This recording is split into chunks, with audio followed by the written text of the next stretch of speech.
পর মহল্লা সমাজ কল্যাণ সমিতির উদ্যোগে আমরা নির্বাচন করতে যাচ্ছি। আমরা যেন আমরা এলাকাকে ঠিক রাখতে পারি, মাদক দ্রব্য দূর করতে পারি, চুরি ডাকাতি রাহাজানি এগুলো যেন আমরা রেখে দিতে পারি। আর এই মহল্লাকে যেন আমরা সুন্দরভাবে পরিচালনা করতে পারি। আর ময়লা আবর্জনা ওগুলা যেন একটা আমরা নির্দিষ্ট স্থানে ফেলাইতে পারি এর ব্যবস্থা করব। যারা ভোটার আছে এদের উদ্দেশ্যে কিছু বলেন। এদের উদ্দেশ্যে যারা ভোটার আছে এর উদ্দেশ্য হচ্ছে আমাদেরকে যদি ইনশাল্লাহ জয়যুক্ত করে ভোট দিয়া তাদের আশা আকাঙ্ক্ষা যেটা বলছে ইনশাল্লাহ আমরা এটা পূরণ করার জন্য চেষ্টা করব। ইনশাল্লাহ চেষ্টা করবেন।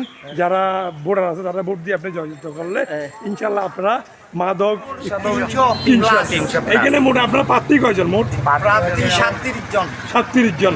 কোনো প্যানেল নিয়ে কোনো প্যানেল নাই, মানে যার মতে দাঁড়িয়েছে, কোনো স্বতন্ত্র বক্তৃত্ব করে নেই, মানে সবাই নিজস্ব দিকে দাঁড়িয়েছে। এইখানে যারা সদস্যরা ভোট দিয়ে জয়যুক্ত করবে তারাই মোটামুটি সমাজ ভোট যাবে, এইটাই আপনার প্রত্যাশা। আগে আমি প্রচার সম্পাদক আছিলাম প্রায় 6-7 বছর, না 6-7 বছর বিনা প্রতিদ্বন্দ্বী ছিলাম। বিনা প্রতিদ্বন্দ্বী এখন বিনা প্রতিদ্বন্দ্বী কি হয়েছে? এখন সবাই ইলেকশন করতেছে বিনা প্রতিদ্বন্দ্বী। 21টা পদে 37 জন প্রার্থী আছে, ওখান থেকে 21 জন নির্বাচিত হবে। 21 জন নির্বাচিত 21 জন নির্বাচিত হবে কার্যকরী পরিষদে।